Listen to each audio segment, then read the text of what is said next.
Hey everyone, and welcome back to the Sandbox. So I've been putting a lot of different kinds of videos out there, from movie rankings to comedy skits, but still to this day, one of my most watched videos on the channel has been my original alternative bands worth checking out. Hopefully I was able to bring more awareness to some of my favorite bands, and you guys were able to add more music to your playlist. However, that video only scratched the surface of my extensive list of underground alt-rock bands. So today, I'd like to share with you 8 more alternative bands that you should give a listen to. Continuing with my ranking system of most scrobbles per listener, number 1 for this video is The Academic.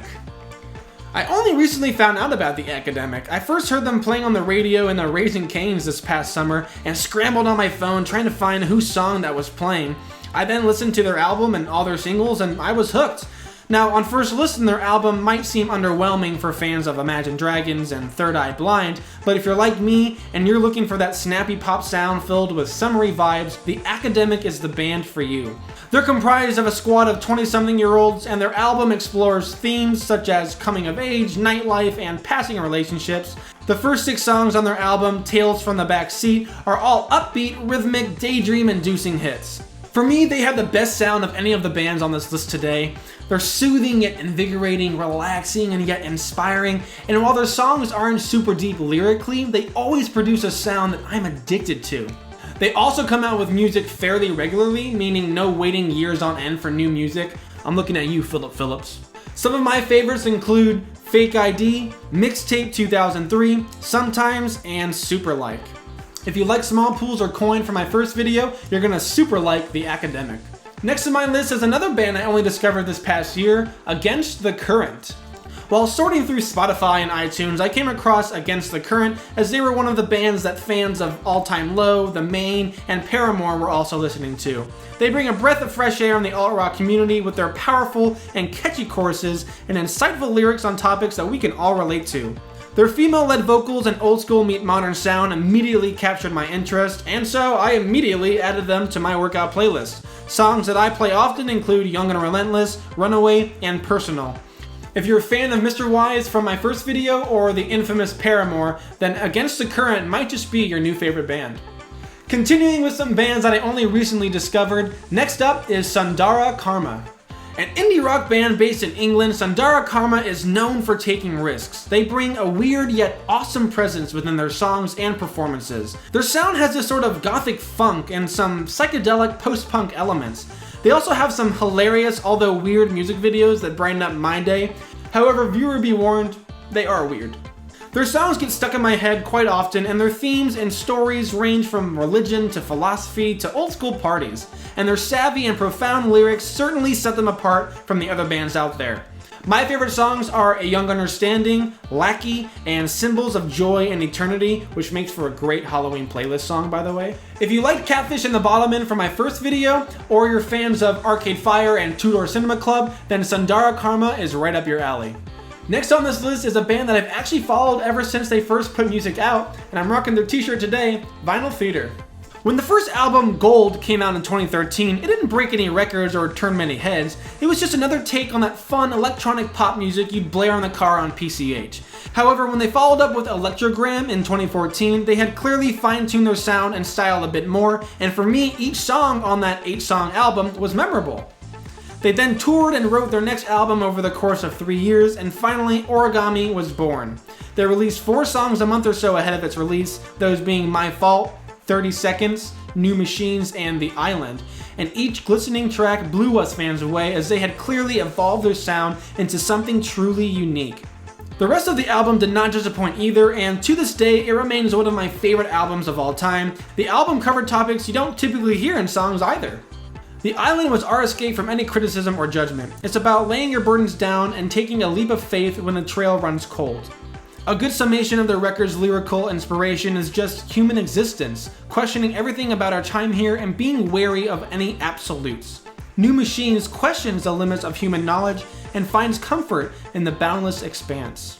Origami was a truly special album, which is actually kind of frustrating because their next and most recent album, Star Cruiser, was one of the biggest letdowns for me. It just couldn't hold a flame next to Origami. It seemed like they were trying too hard to sound like 21 Pilots, a popular band that I don't really care for, and a sound that I'm not really looking for from Vinyl Theater. I hope their next album goes back to their roots a bit and is able to excite me as much as Origami did. 3 songs that'll give you an accurate depiction of their style are Breaking Up My Bones, Day In, Day Out, and Never Thought This Would Happen. If you like Small Pools, 21 Pilots, or Panic at the Disco, check out Vinyl Theater.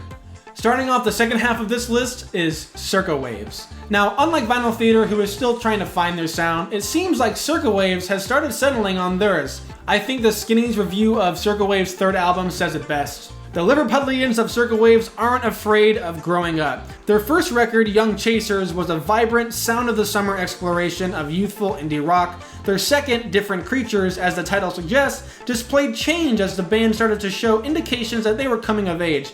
As they reached their third effort, signs of maturity are now fully cemented in musical form. Their fourth album is already on its way with a March release date. They've released the first song already, Jacqueline, and if it's indicative of what the album may bring, I think it's safe to say it's gonna be a hit. I honestly think Jacqueline might be that song that brings more awareness to them. If you're not sure if Circa Waves is a band you'd like to follow, check out their songs T-Shirt Weather, Fossils, and Crying Shame. But I say if you like the Wombats or Sundara Karma, and if you enjoy that beachy sound, then Circa Waves will not disappoint. Next up is a really interesting rock band, Colony House. Colony House, in my eyes, really goes for the unexpected in their songs. The choices they make musically bring out the best in their lyrics and can easily get stuck in your head for weeks. Their songs are rather hit or miss for me if I'm being honest, but when it is a hit, it really hits the nail on the head for me. They use unique tempos to reel you in, coupled with powerful and relatable lyrics that cover topics of brotherly love, feelings of loss and loneliness, and moving forward through the thick of things. And every song has an original personality about it. I definitely give them a shot if you're looking for something different in your musical library. My favorites from them are You and I, Silhouettes, Second Guessing Games, and Original Material, which is from their upcoming third album. If you like Cold War Kids, Need to Breathe, or Third Eye Blind, then definitely give them a shot. Next up is an electrifying entry on this list, Parade of Lights. Now this is a perfect example of a band who are aware of what they are and what they bring. They are pure adrenaline and workout fuel. They know nobody's choosing them for when they want to chill and relax, and because of that, they don't hold back. They go all out with every song. I actually had the wonderful chance to meet them when they performed at Club Dada in Dallas, Texas, and let me tell you, they are the nicest bunch of people. They gave me a free poster and they all signed it, and the drummer even chatted with me for 20 minutes just talking about music and other bands. They are such a down-to-earth group who really bring the party with them wherever they go, and one thing that stood out to me while they performed is they sounded exactly like they do on their album. All their songs are great, but if I had to pick some to give you a basic idea of their sound, I'd say Feeling Electric, Burn, Touch, and Inside My Head will get the job done. If you liked Magic Man or AJR from my first video, then definitely check out Parade of Lights. Lastly on this list is a band that technically should be on my last video for this series, but they are just so gosh darn good and nobody knows about them. I really want to talk about them, and I'm also pretty sure that they're going to release their first album after 7 long years of waiting for us fans, and that band is The Ceremonies. I honestly can't sum up this band any better than New Noise's Rick Ecker, so I'm just going to read his short article on their EP. The Ceremonies consists of the Cook brothers, Matthew and his twin brothers Michael and Mark, a trio of talented multi-instrumentalist art students. They are managed by Lady Gaga's own Troy Carter, and they list their biggest influences as post-punk 80s pioneers, Echo and the Bunnymen, The Smiths, and The Cure. The album starts off with Wolf Dance, the prominent bass line playing along with the keyboards that give off a strong 80s sound, and by the time you get to the chorus you won't be able to help but hum or sing along. This is a song that would get crowds singing and waving their arms, and their sound is larger than life, perfect for a kickoff track. On Land of Gathering, if the thumping beat of the drums don't get you off your feet in the beginning of the track, then the roaring chorus is sure to sweep you off your feet and hook you into their majesty of music. The song has so much going on that you get drawn in deeper the more you listen. Straw Hat has a great 80s indie pop sound that has brightness and emotion that is overwhelming and is a true standout on the album. Ballroom Bones has a sound that would fit in with the and their album Infected perfectly with its millions of sounds and tempo changes and inventive sound. Nightlight ends the EP with another soaring song that ties everything together and makes for a very satisfying listening experience, and personally that's my favorite song on their EP. With the amount of talent that these brothers show on this taster, you really get a feel for the love and pure enjoyment that they have while playing their music, and it gets right into your heart and brings that feeling into you. If they can keep up the high standards started with this, they will be headlining stadiums and putting out classics for a long time.